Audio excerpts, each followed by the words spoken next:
Cinema చూసి బయటకు వచ్చినప్పుడు అనుకుంటూ వస్తాం మనం. మీరేం ఫీల్ అయ్యారు? ఇప్పటి సినిమాకు అసలు ఎలాంటి పోలిక లేదా అనిపించింది. 6 years పిల్లలు నేను బన్నీని కలవాలి, ఓన్లీ గెలిచిన వాళ్ళతో ఇంటరాక్షన్ తప్ప ఇంకో నాయకులతో ఇంటరాక్షన్ అనేది లేదా. నిజంగానే వాళ్ళు తప్పును రెక్టిఫై చేసుకుంటారేమో, మీతో ఎందుకు మీకు చెప్తారేమో, కాస్త ఆగి ఉండొచ్చు కదా, మళ్ళీ ఎందుకు వెంటనే పార్టీ వదలటం? ఆది నాయకునికి కింద ఉన్న నాయకులకు కలిసే మెకానిజం ఇక్కడ లేదు. కాళేశ్వరం లాంటి ప్రాజెక్ట్ కుంగడము, తర్వాత దానిపైన కాంగ్రెస్ వాళ్ళు మాట్లాడము. ఇక్కడ ఒకడు మోనార్క్ తోటే భయం. ఇంకో మినిస్టర్ అడిగేది క్వశ్చన్ చేసేదానికి వీలు లేదు. కాంగ్రెస్ అనేది లేదు, బీజేపీ కొద్దిగా తక్కువనే ఉంది ఇక్కడ. ఇంకా మన బీఆర్ఎస్ ఏ విధంగా ఉంటూ రాజకీయ నాయకులు కూడా పార్టీలు కూడా టకటక అట్లా మారిపోతున్నారు. పార్టీ ఉపయోగించుకొని పక్కకు పెట్టినప్పుడు న్యాచురల్గా లీడర్లు అనేటోళ్ళు. నమస్తే. తెలంగాణ రాష్ట్ర సమితి ఒకప్పుడు, ఇప్పుడు బీఆర్ఎస్. ఆ పార్టీ నుంచి అసెంబ్లీ ఎన్నికల తర్వాత కొద్దిమంది నాయకులు ఆ పార్టీని వదిలి వేరే పార్టీలోకి వెళ్తున్నారు. బహుశా ఇందులో ఒకప్పుడు వేరే పార్టీలో ఉన్న వాళ్ళు తిరిగి మళ్ళీ ఆయా పార్టీలోకి వెళుతున్నారా అని కూడా అనిపిస్తున్నది. ఇట్లాంటి పరిణామాలు జరుగుతున్న సందర్భంలో ఇట్లా వెళుతున్న వారిలో కంచెల చంద్రశేఖర్ రెడ్డి గారు కూడా ఒకరు. వారు బీఆర్ఎస్ నుంచి కాంగ్రెస్ పార్టీలోకి వెళ్ళిండ్రు. కారణం ఏమిటి? బీఆర్ఎస్లో వారికి ఉన్న అనుభవాలు ఏమిటి? కాంగ్రెస్లోకి వెళ్ళడానికి గల కారణాలేమిటి? ఇట్లాంటి విషయాలు కొన్ని మాట్లాడదాం. వారు మన దగ్గర ఉన్నారు. సార్ నమస్కారం. నమస్తే కూర్చోండి. సార్, నేను ఈ రాజకీయ విషయాలు మాట్లాడే ముందు మీ అల్లుడు గారు సినిమా పుష్ప చూసిరా మీరు? చూశాను. పుష్ప మొత్తం ప్రపంచంలో తెలుగు వాళ్ళందరూ చూసిండ్రు. డెఫినెట్ నేను మొదటనే చూస్తా కదా, కాబట్టి నేను కూడా చూసా. అంటే మీకు నేను చూసుడంటే ఫస్ట్ రిలీజ్ అయినప్పుడు సుదర్శన్లో పోయి చూశాను, అందరం ఫ్యామిలీ మెంబర్ ఇంక్లూడింగ్ అర్జున్తో సహా. కానీ 45 minutes దాకా అసలు సినిమా చూస్తలేము. వాళ్ళ ఫ్యాన్స్ ఒకటే గోల. నేను అన్న ఇదేంటి అసలు ఈయన చూడనిస్తలే సినిమా అంటే చెప్పిండు, మామయ్య ఇదంతే మా ఫ్యాన్స్ అని. అంటే నేను తర్వాత ఒక 10 days తర్వాత మళ్ళీ పోయి చూసా. సరే టీవీలో అయితే వస్తుంటుంది అంటే ఆ విధంగా. ఫస్ట్ చూసినప్పుడు అసలు 45 minutes దాకా అసలు ఏమి వినపడతలేదు, ఓన్లీ బొమ్మ కనపడుతుంది అంతే. అంత గోల ఉండే ఆ రోజు. మళ్ళీ 10 days తర్వాత వెళ్ళి ఫ్రీగా మళ్ళీ పోయి చూసాం. నిజంగా అసలు మీ అల్లుడు అని కాకుండా మీరు మనసులో ఒక భావన కలుగుతుంది సినిమా చూసిన తర్వాత. మీరు బయటకు వచ్చిన తర్వాత మనసులో సినిమా చూసి బయటకు వచ్చినప్పుడు అనుకుంటూ వస్తాం మనం. మీరేం ఫీల్ అయ్యారు? నిజంగా అంటే అర్జున్ అంటే స్టైలిష్ స్టార్ అల్లు అర్జున్ అంటారు, అవునా?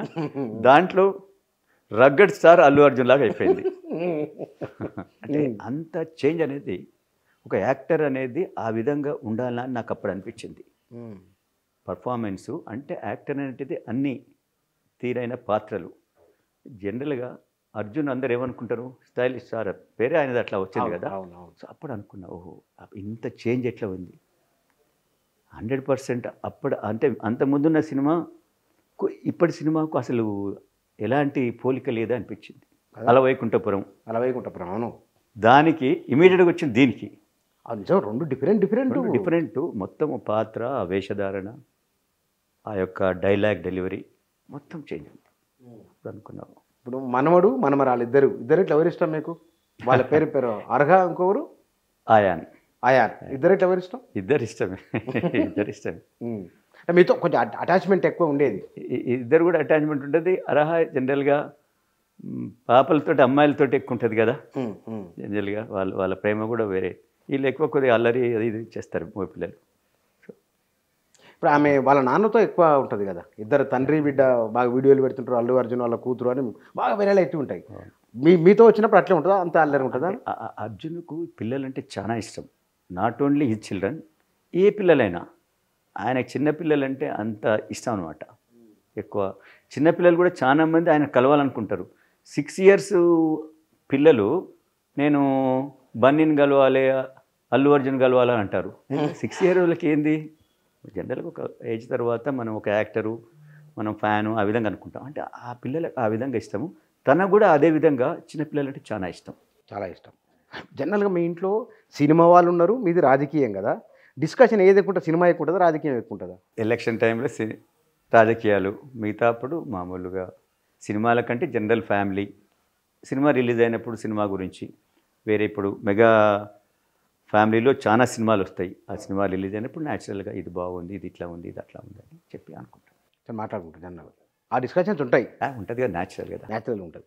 మీరు బీఆర్ఎస్లో ఇంతకాలం ఉన్నారు, 2014, 2018, 2023, 3 అసెంబ్లీ ఎన్నికలు అనుకుందాం. మీకేమనిపించింది రాజకీయాల పట్ల తెలంగాణ వచ్చిన తర్వాత? తెలంగాణ రాకముందు తెలంగాణ కోసం పోరాడుతున్న పార్టీ అనే చాలా ఒక భావన. ఈ పార్టీ తెలంగాణ కోసం పోరాడుతుంది. నేషనల్ పార్టీలు వేరు వేరు కారణాల వల్ల ఇవ్వాలనుకున్నా ఇవ్వలేకపోతున్నాయి అనేది ఒక భావన ఈ పార్టీ మీద ఉండేది. దాని తర్వాత అంటే ఈ 10 సంవత్సరాలలో తెలంగాణ వచ్చిన తర్వాత తెలంగాణ మనం తెచ్చుకున్నాము, మన తెలంగాణ నాయకులకు గౌరవం ఉంటుంది. జనరల్గా పొలిటికల్గా పాలిటిక్స్ తోటి ఏదైనా ఏర్పడుతుంది, ఒక మంచి పని అయినా ఒక చెడు పని అయినా. సో ఆ విధంగా గౌరవం రియల్ తెలంగాణ కోసం పనిచేసిన వాళ్ళకు జరగలేదని నాకు అనిపించింది. కవులకు, కళాకారులకు, ఇంటలెక్చువల్స్కు ఆ విధంగా తగినంత వాళ్ళకు ప్రాతినిధ్యము, తగినంత గౌరవం ఇవ్వలేదేమో అని అనిపించింది.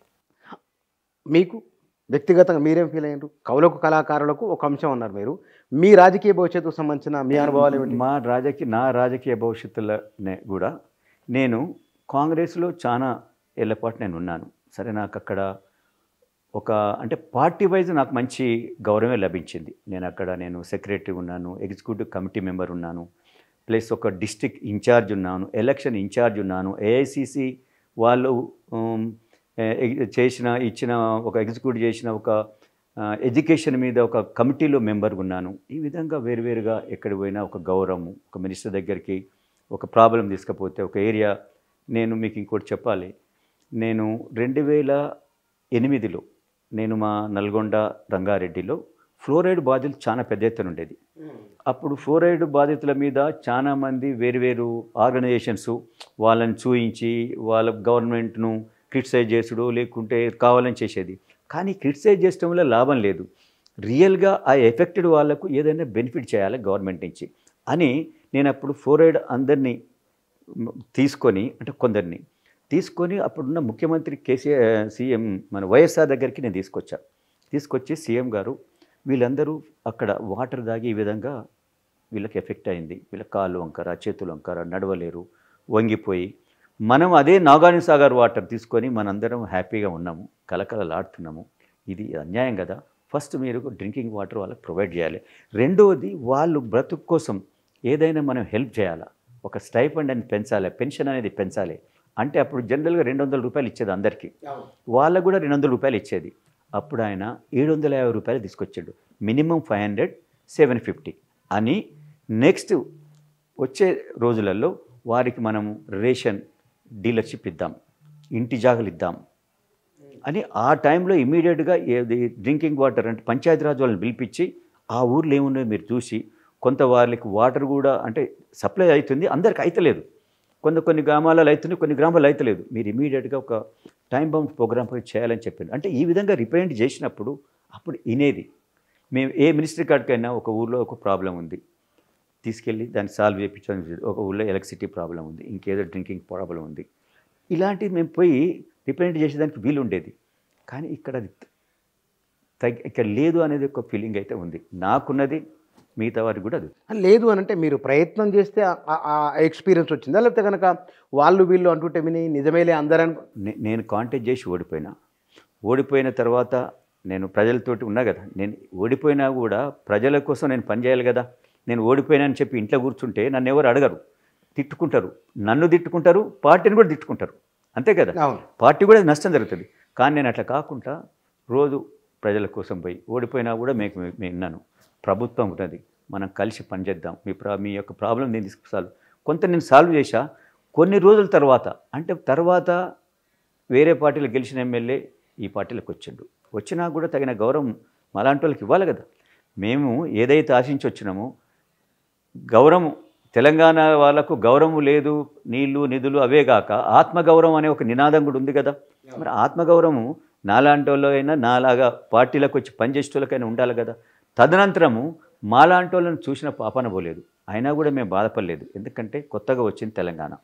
కొత్తగా వచ్చినప్పుడు ప్రభుత్వానికి ఎన్నో బాధ్యతలు ఉంటాయి, ప్రభుత్వం నిలదొక్కునేదానికి కొంత టైం కావాలి అని చెప్పి మేము ఏ రోజు కూడా క్రిటిసైజ్ చేయలేదు.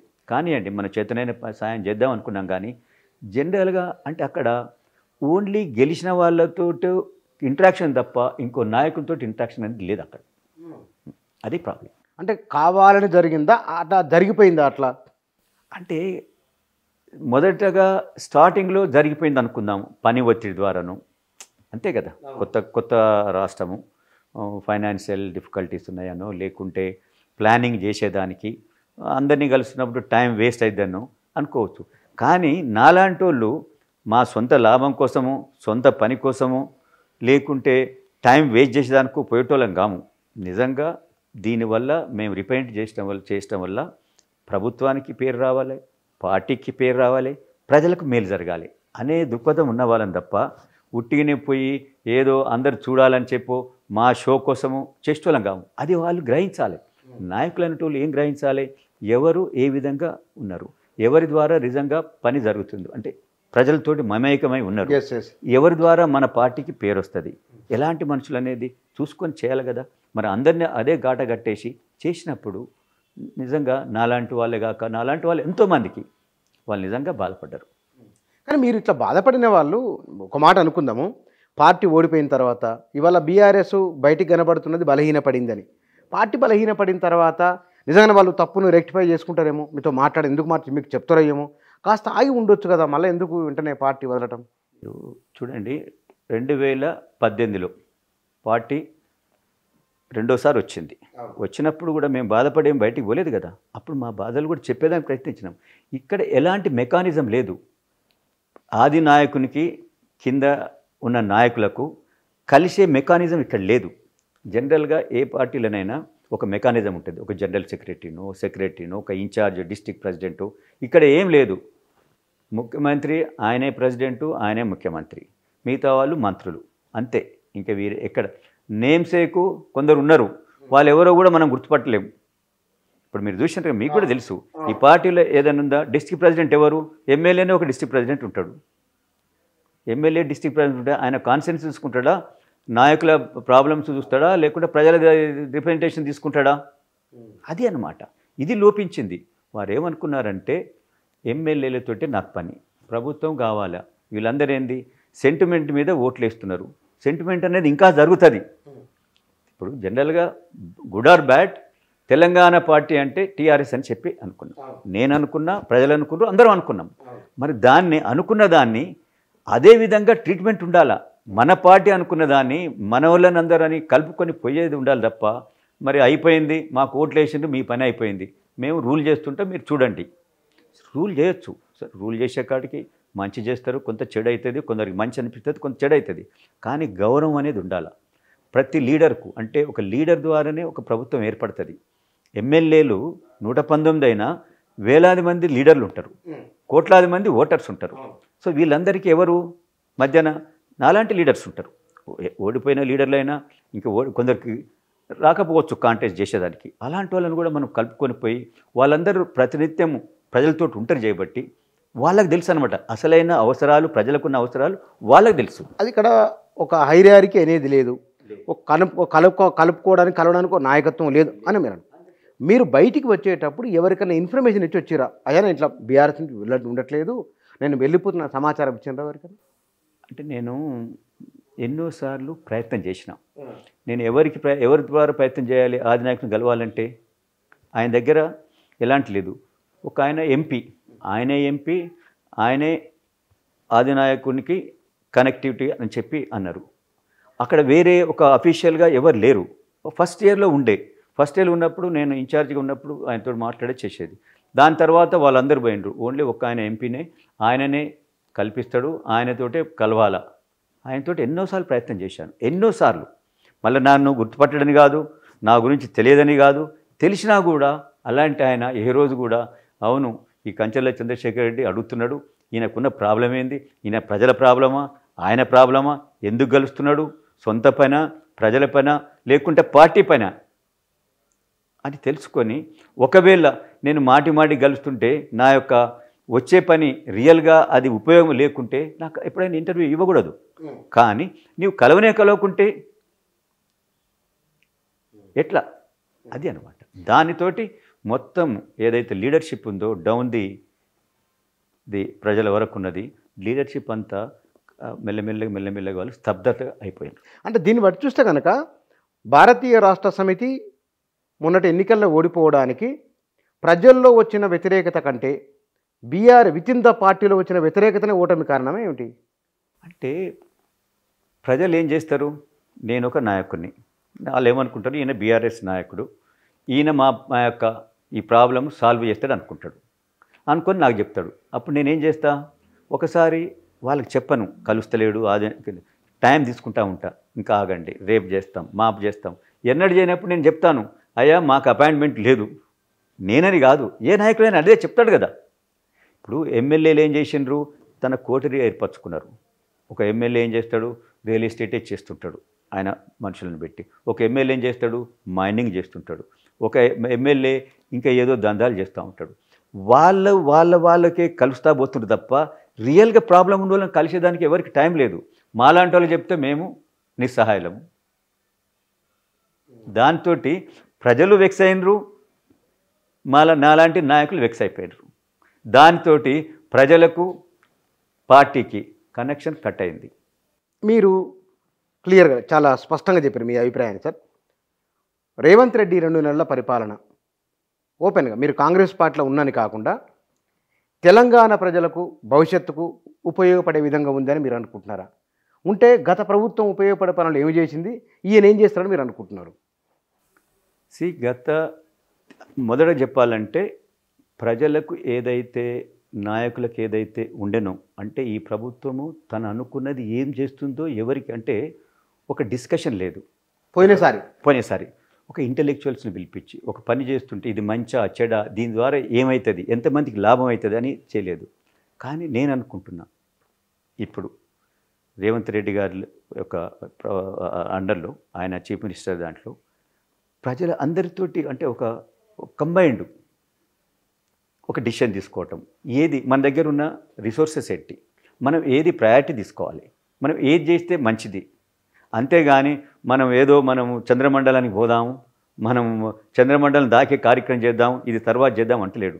ఫస్ట్ మనం ఏం చేయాలి, మన దగ్గర ఉన్నది ఏంది, అది చేసిన తర్వాత ఇంకో పైమెట్టుకు పోదాం అనే ఒక ఫ్యాక్టర్, ఫీల్ గుడ్ ఫ్యాక్టర్ అనేది ఇక్కడ ప్రజలలో వచ్చింది. చాలామంది రెచ్చగొడుతున్నారు, మీరు అది 6 గ్యారంటీలు ఇంకా రాలేదా అని చెప్పి. నిజంగా నేను ప్రజల దగ్గర పోతాం కదా, ఒక 2 రోజులు లేట్ అయిద్దండి, అయ్యేదేముంది అంటున్నారు. 2 రోజులు లేట్ అవుతుంది, కొన్ని అవుతున్నాయి కదా, కొన్ని అవుతున్నది. రాగానే మేము అన్నీ కావాలని అంటలేం కదా. అంతకుముందు ప్రభుత్వం కూడా ఏదో చేస్తా అన్నది, ఏది అన్ఎంప్లాయిడ్కు స్టైఫండ్ ఇస్తా అన్నది, రుణమాఫీ చేస్తా అన్నది, ఇవన్నీ చేసింది, చేయలేకపోయింది. ఒక్కోసారి ఫైనాన్స్ ప్రాబ్లంతో చేయదు. రుణమాఫీ చేయలేదని చెప్పి 2018లో బీఆర్ఎస్ ఓటే కూకున్నారా? ఓటేసి. సో అదేవిధంగా ప్రజలు ఏమనుకుంటున్నారు, టైం ఇస్తున్నారు. రియల్గా ఏమున్నది, ఇప్పుడు ఈ ప్రభుత్వం కూడా వైట్ పేపర్ ద్వారా చెప్పింది, మన ఫైనాన్స్ ఇదండి, మన రీసోర్సెస్ ఇది, మనకున్న బాధలు ఇవి. సో దీంతో మేము ఇది చేస్తున్నాం, ఇది తర్వాత చేస్తాం, ఇది రేపు చేస్తాం, ఇది ఎల్లుండి చేస్తాం అని చెప్తున్నది. సో ప్రజలు నమ్ముతున్నారు, ప్రజలు కూడా ఫీల్ అవుతున్నారు, ఓకే చెప్తున్నారు భయ్, వీళ్ళు ఉన్నట్టు చెప్తున్నారు. ఒక కలిసికట్టుగా అందరూ కలిసి, అంటే అందరూ కూడా వారి డిపార్ట్మెంట్ల గురించి పోతున్నారు, ప్రజలకు కలుస్తున్నారు. ఒకే నాయకుడు చెప్తలేడు ఇక్కడ, ఒకే నాయకుడు చెప్తలేడు. కాబట్టి నేను ఒక ఇరిగేషన్, నాకు నీళ్లు కావాలి, ఒక ఆయన పవర్ కావాలి, పవర్ మినిస్టర్ పవర్ ద్వారా దాని గురించి చెప్తున్నాడు, ఇరిగేషన్ పంచాయతీ గురించి చెప్తున్నాడు, ట్రైబల్ మినిస్టర్. అట్లా దానివల్ల ఏమవుతుంది, ఏ సెక్టార్ ఆ సెక్టార్కు వాళ్ళకి ఎప్పుడైతుంది ఏంటి అనేది వాళ్ళకు ఒక కాన్ఫిడెన్స్ వస్తుంది. దాంతో ఈ ప్రభుత్వం మీద డెఫినెట్ ఇది మంచి ప్రభుత్వం, ఇది పని చేస్తుంది, ప్రజలకు దగ్గరే చేస్తుంది అనే ఒక ఫీలింగ్ అనేది వచ్చింది. కానీ ఇక్కడ కాళేశ్వరం లాంటి ప్రాజెక్ట్ కుంగడము, తర్వాత దానిపైన కాంగ్రెస్ వాళ్ళు మాట్లాడము, ఇది నిజంగానే ఒక ప్రాజెక్ట్ అన్నప్పుడు అవుతుంది, పొరపాటు జరుగుతాయి. అంటే బీఆర్సీ ఆర్గ్యుమెంట్ చెప్తున్నాను, ప్రాజెక్ట్ అన్నప్పుడు అయితే కుంగుతుంది, దాన్ని మరమ్మతు చేయాలి, కానీ దాని మీద కుట్ర చేయడం ఏమిటి అని ఒక ఆర్గ్యుమెంట్ బీఆర్ఎస్ నుంచి వస్తుంది. కరెక్టే, ప్రాజెక్ట్ అనేది కుంగుతుంది. కానీ ఇది ఎలాంటి ప్రాజెక్టు? 1,35,000 కోట్ల ప్రాజెక్టు. మనం కూడా కొన్ని ప్రాజెక్టులు చూసినాం. ఏ ప్రాజెక్టు? నాగార్జున సాగర్ మనకంటే ఎప్పుడు కట్టిన ప్రాజెక్ట్, ఇంకా పోచంపాడు చూసినాం, శ్రీశైలం చూసినాం, ఇంకెన్నో ప్రాజెక్ట్స్ అయినాయి. కానీ ఒక చిన్నది జరుగుతుంటుంది, ఒక లీకేజ్ అవుతుంటుంది, ఒక షట్టర్ పోతుంటుంది. 60 ఏళ్ళ తర్వాత ఒక షట్టర్ తుప్పు పట్టి పోద్దండి. కానీ ప్రాజెక్టు ఆ విధంగా నెరవేర్చి మనం ప్రాబ్లం ఎక్కడొచ్చిందంటే ఈ ప్రాజెక్టు డిజైన్ లోపం అని చెప్పంటా ఉన్నారు. డిజైన్ ఇంజనీర్లు ఏమంటున్నారు? మమ్మల్ని దీన్ని చూడనియలేదు, మేము చెప్పింది నిర్ణయం లేదు అంటున్నారు. రెండోది ముఖ్యంగా దీనికి వచ్చిన ప్రాబ్లం ఏంటంటే క్వాలిటీ అనేది పోయింది. ఎందుకు పోయింది? ఇక్కడ ఒక కాంట్రాక్టర్కి ఇచ్చారు, ఆ కాంట్రాక్టర్ ఒక 4 సబ్ కాంట్రాక్ట్ ఇచ్చారు, ఆ సబ్ కాంట్రాక్టర్ ఒక 10 మంది సబ్ కాంట్రాక్ట్ ఇచ్చారు. ఎందుకు ఈ విధంగా ఇచ్చారంటే ఇక్కడ ఒకడు మోనార్క్ తోటే భయం. ఇంకో మినిస్టర్ అడిగేది క్వశ్చన్ చేసేదానికి వీలు లేదు, ఒక నాయకుడు క్వశ్చన్ చేసి. ఇప్పుడు అంతకుముందు ఒక ఊర్లో ఒక రోడ్ వేస్తుంటే అది సబ్స్టాండర్డ్ ఉంటే ఒక సర్పంచ్ వచ్చి అడుగుతాడు, ఒక మెంబర్ వచ్చి అడుగుతాడు, ఒక పెద్ద మనిషి వచ్చి అడుగుతాడు. ఇక్కడ ఎవరు అడిగేది? అక్కడ పోనీయరు. మనం చూసినాం కదా, పోయేదానికి చూసేదానికి మొదట కంప్లీట్ అయిందనేమో తండోపతండము బస్సులు పెట్టి చూయించండ్రు, కొద్దిగా లీకేజ్ వచ్చినప్పుడేమో బంద్ చేసిండ్రు. అది తప్పు కదా. ప్రాజెక్ట్ అనేది అందరూ చూడాలి. తప్పు జరిగిందంటే ఇది జరిగింది, ఈ తప్పుని ఎట్లా రెక్టిఫై చేద్దామని అనాలి. కానీ చూడొద్దు, అక్కడ బాంబు పెట్టిండ్రు అనొచ్చా అండి? దానివల్ల ఉన్న గౌరవం పోతుంది. ఎవరు బాంబు పెడతారు చెప్పండి? పెడతారా ఎవరైనా? ఇవన్నీ ఏంటంటే తెలంగాణ అప్పుడు మనం ఎన్నో మాటలు మాట్లాడినాం. తెలంగాణ ఆంధ్ర వాళ్ళని రానియమంటాం, వాళ్ళ అడ్డగోడలు అంటాం, వాళ్ళు మొత్తం మోసం ఇవి అంటే కొద్దిగా ఎమోషన్ పెరుగుతుంది. కానీ ఇది రియాలిటీ. ప్రాజెక్ట్ అనేది రియాలిటీ. ఇంజనీర్లు కడతారు, దానికి పెద్ద ఎత్తున టెక్నికల్ ఎక్స్పర్ట్స్ ఉండి దానికి డిజైన్స్ ఇస్తారు. దాని ప్రకారం ఏ విధంగా కట్టాలి, ఎంత స్ట్రెంత్ ఉండాలి, అంతే కదా.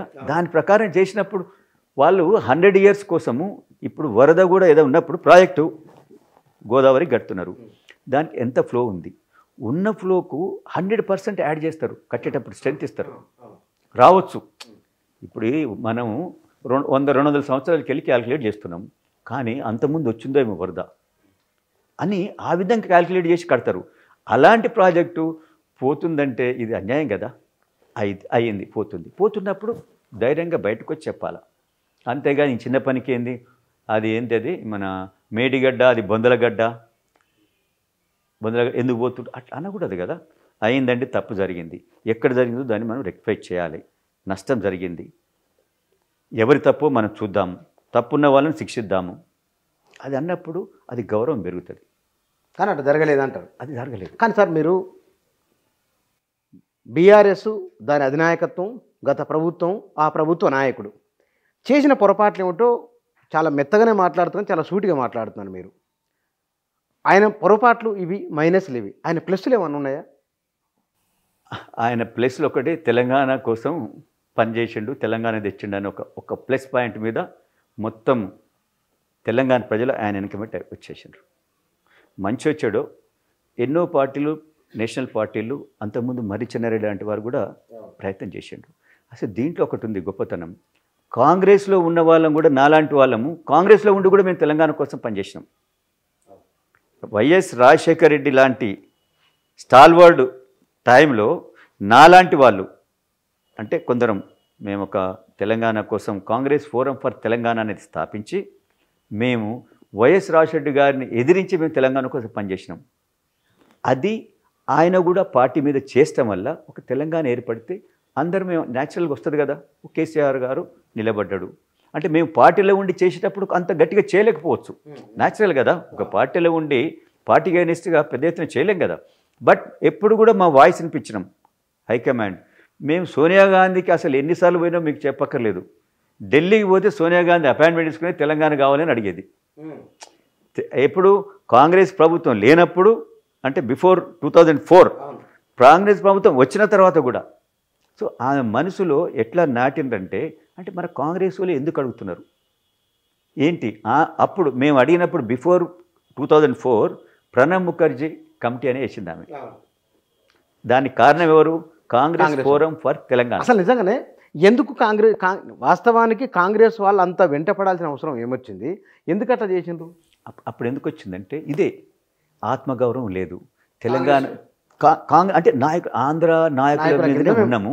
తెలంగాణ నాయకులకు ఎలాంటిది లేదు. తెలంగాణలో ఏదైనా అభివృద్ధి చేసుకుందామంటే వీళ్ళకు ఫండ్స్ ఇస్తలేరు, వీళ్ళ మాట ఇంటలేరు, మొత్తం ఫండ్స్ అటే పోతున్నాయి అనేది మీ లోపల కూడా ఉన్నది. అప్పుడు ఉండేది. కానీ ఏ మాట కామాట ఉండేది. కేసీఆర్ వచ్చిన తర్వాతనే వివిధ పార్టీల్లో ఉన్న తెలంగాణ నాయకులకు ధైర్యం రావడము, కొన్ని పదవులు రావడం జరిగిందనే ఆర్గ్యుమెంట్ మీరు ఒప్పుకుంటారా? అవును, మరి ఒక స్టేట్ ఏర్పడ్డప్పుడు ఆ స్టేట్ ఉద్యమం జరుగుతున్నప్పుడే అదే లేదు, అలాంటిది జరగలేదు. అలాంటి నాకు తెలుసు వైఎస్ రాజశేఖర రెడ్డి గారు ఉన్నప్పుడు ఆయన ఏమనుకున్నాడో అదే చేసిండు తప్ప ఈయనకు భయపడి ఆయన ఏం చేయలేదు. అది ఇక లోపడది నాకు తెలుసు. అది ఎందుకంటే 2004లో చిన్నారెడ్డి గారు ఎమ్మెల్యే అయిండు, ఆయనకు మినిస్టర్ ఇవ్వలేదు వైఎస్ గారు, ఎందుకంటే తెలంగాణ కోసం ఈయన చేసిండని. మరి ఏం చేసిండు?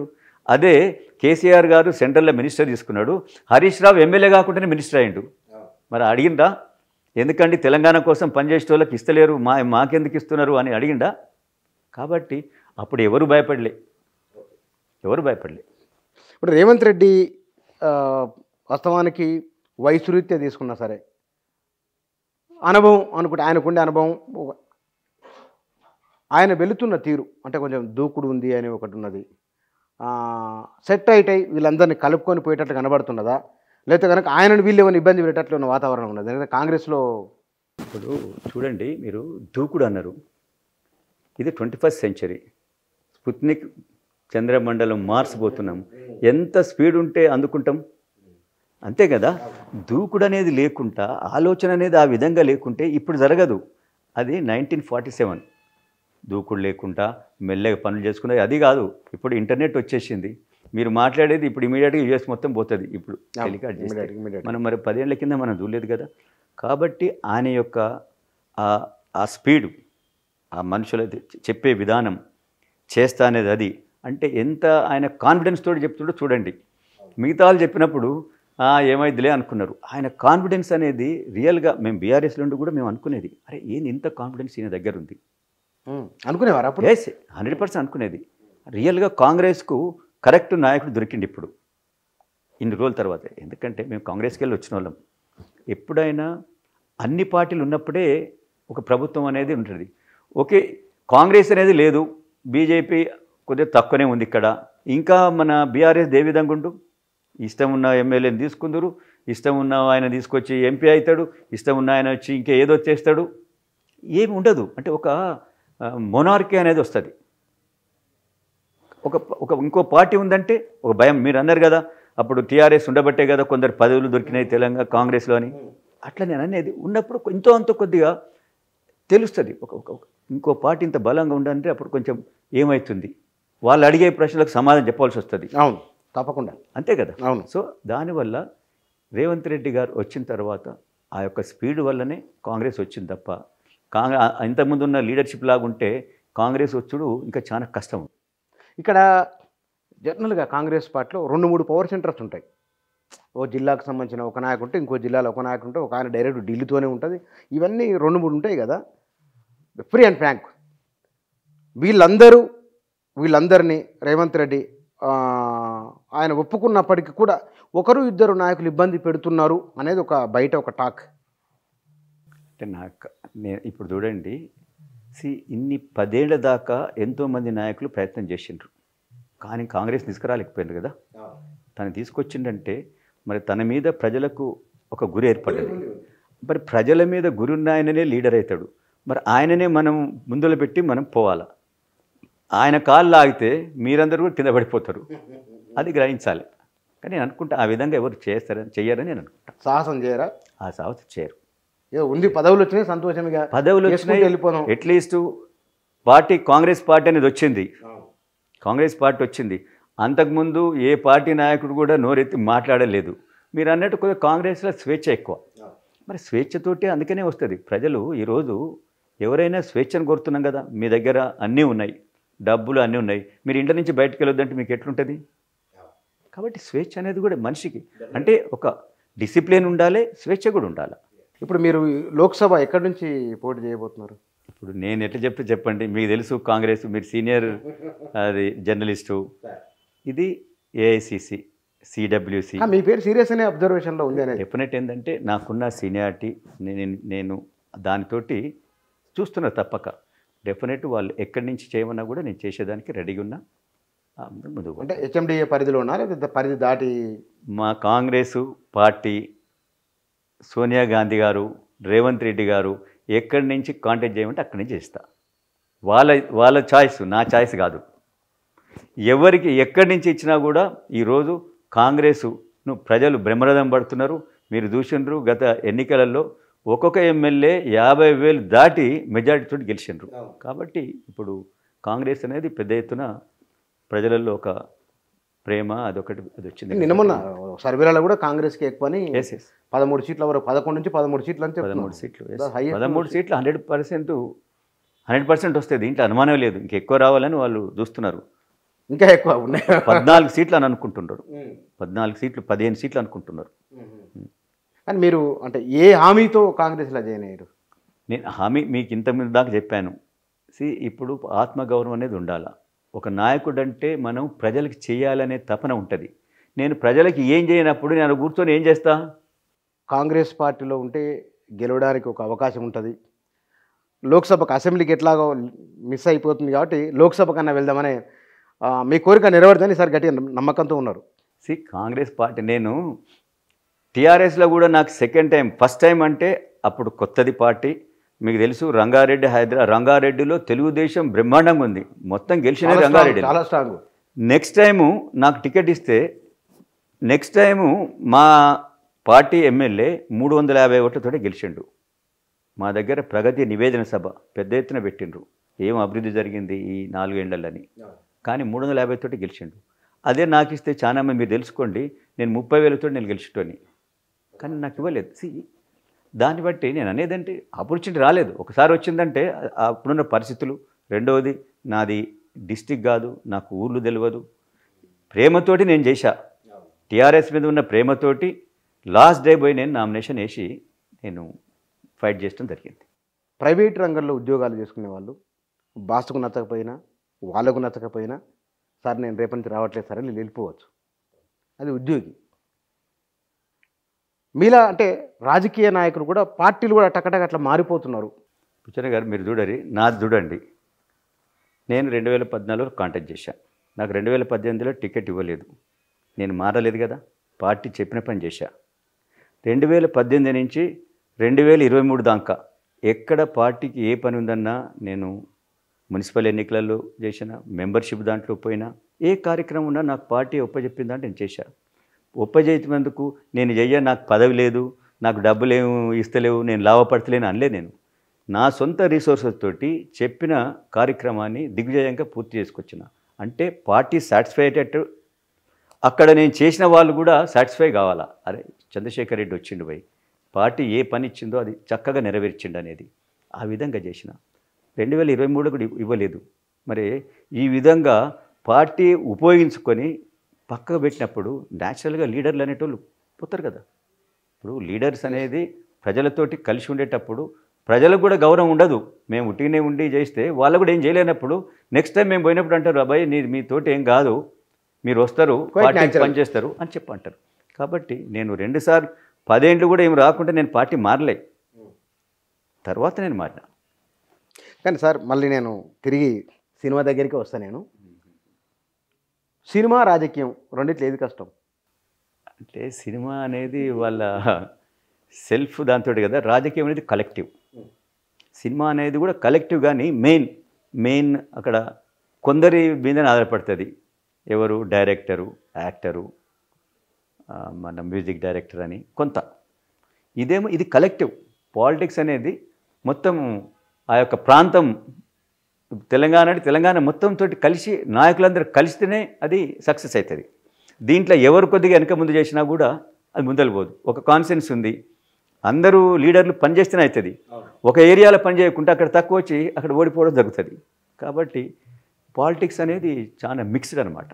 అందరితో కలిసి ప్రజలను మెప్పియాలి, నాయకులు మెప్పియాలి. పెద్ద టాస్క్ కదా, పెద్ద టాస్క్. మరి కాదు నిజంగానే. ఇప్పుడు మీలాంటి వాళ్ళు చాలా అద్భుతమైన లైఫ్, ఏ ఇబ్బంది లేదు. మీరు ఒక జవాబుదారి కావడానికి ఎందుకు పోతున్నారు? వేరే వాళ్ళు వస్తారు, క్వశ్చన్ చేస్తారు మిమ్మల్ని, ఇది ఎందుకు చేయలేదంటారు. లైఫ్లో మనమే ఉండొద్దు. మనం కూడా సొసైటీకి ఏం చేస్తున్నాం? మన మనుషులము అందరూ మనం బతికినప్పుడు, మనం ఒక సంపాదన చేసినప్పుడు మనకున్న దాన్ని కొద్దిగా వేరే వాళ్ళకి చేయాలా. చారిటీ అనేది ఉండాలి. Charity by your resources. అదేవిధంగా నువ్వు ఏదైనా ఒకటి చేయాలి. నీవు ఒక నేను మా ఏరియాలో అమ్మాయిలు చదువుకోవాలని పెద్ద ఎత్తున నేను అవేర్నెస్ క్యాంపులు స్కూళ్ళల్లో పోయి నేను ఏదో ఒకటి చేస్తూ ఉంటా. కంచెలో చంద్రశేఖర్ రెడ్డి అనేది ఒకటి నేను చారిటీది పెట్టి ప్రతి హై స్కూల్లో, గవర్నమెంట్ హై స్కూల్, ప్రైవేట్ స్కూళ్ళకి పోను, అక్కడ 9, 10 తరగతి అమ్మాయిలను ఇంటర్మీడియట్ చదివించాలని చెప్పి పేరెంట్స్ను, పెద్ద మనుషులను పిలిపించి చెప్తా ఉంటా. సమ్మర్లో ఊళ్ళల్లో, గ్రామీణ ప్రాంతాల్లో పిల్లలకు స్పోర్ట్స్ లేక ఇప్పుడు ఇంటర్నెట్, టీవీ చూసుకుంటూ కూర్చుంటుండ్రు.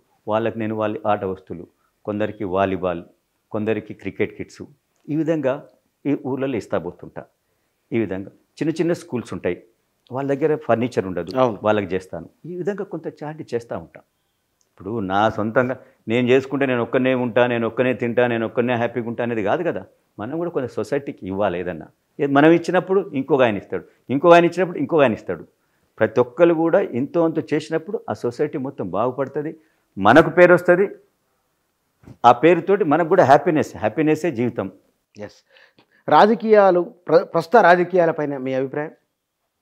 కొద్దిగా ఇప్పుడు రాజకీయాలు ఏంటంటే దీంట్లో ఒక క్యారెక్టర్ ఉన్న వాళ్ళకు చాలా కష్టమవుతుంది. మనీ అనేది పెద్ద ఎత్తున మేజర్ రోల్ ప్లే చేస్తుంది. దానివల్ల ఏమైందంటే మంచి వాళ్ళు వచ్చేదానికి కష్టమవుతుంది. మీరు కోదండరామ్నే తీసుకోండి, ఇంటలెక్చువల్ అన్నీ ఉన్నాయి, పని చేయాలని తపన ఉంది, కానీ అలాంటి వాళ్ళు కూడా రాలేకపోతుండ్రు. అందుకని ప్రజలలో, యువతలో మార్పు రావాలి. రేపు మీరు ఈరోజు చూసుకొని, ఈరోజు ప్రలోభం చూసుకొని, ఈరోజు డబ్బులు వస్తున్నాయనో, ఈరోజు ఆయన షో చేస్తుండనో మీరు చేస్తే ఎప్పుడు కూడా యువత పైకి రాదు. అంటే ఒక దాన్ని ఏమంటారు, సమాజం పైకి రాదు. సమాజంలో ఇంతో అంత చూడాలి, మంచివాడు ఎక్కడని గ్రహించినప్పుడే అప్పుడు నువ్వు కరెక్ట్ డిసిషన్ తీసుకుంటావు, దానికి వాళ్ళు రెస్పాన్సిబుల్ ఉంటాడు, సమాజం కూడా అభివృద్ధిలోకి వస్తుంది. అది important. Right sir. Thank you sir. Thank you very much. Telangana రాష్ట్ర రాజకీయాల గురించి వాస్తవానికి వారి కుటుంబం సినిమా రంగంతో ఉన్నప్పటికీ కొన్ని విషయాలు, అటు సినిమా ఇటు రాజకీయం రెండు విభిన్నమైన అంశాలు అయినప్పటికీ ప్రత్యక్షంగానో పరోక్షంగానో ఒకదానిపైన ఒకటి ఆధారపడే ఉంటాయి, ఒకదానితో ఒకటి సమాంతరంగా ఉన్నట్లే ఉంటాయి. సినిమా కష్టాలు రాజకీయ నాయకులకు వస్తాయి, రాజకీయాలే సినిమాలో ఉంటాయి. ఇట్లా బహుశా వారికి కాంగ్రెస్ నుంచి బీఆర్ఎస్, బీఆర్ నుంచి మళ్ళీ కాంగ్రెసు, ఇట్లా ఆ రాజకీయ జీవితంలో వచ్చిన ఆటుపోట్లు, ఆలోచనలు, గత ప్రభుత్వానికి, గత ప్రభుత్వ పనితీరు, ప్రస్తుతం ఉన్న ప్రభుత్వం ఎట్లా ఉంది, ఏం చేయబోతున్ననే వారి అంచనాలు, ఆలోచనలు ఇవి. Thank you.